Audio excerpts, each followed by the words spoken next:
to our left is Roanoke Island, and over here is the mainland.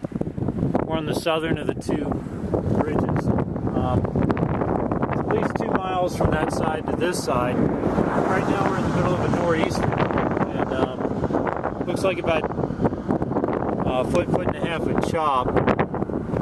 It's very shallow through here. We're definitely on a 60-70 foot bridge. Just a lot of open water, and to the south of us is it opens up to the Pamlico Sound.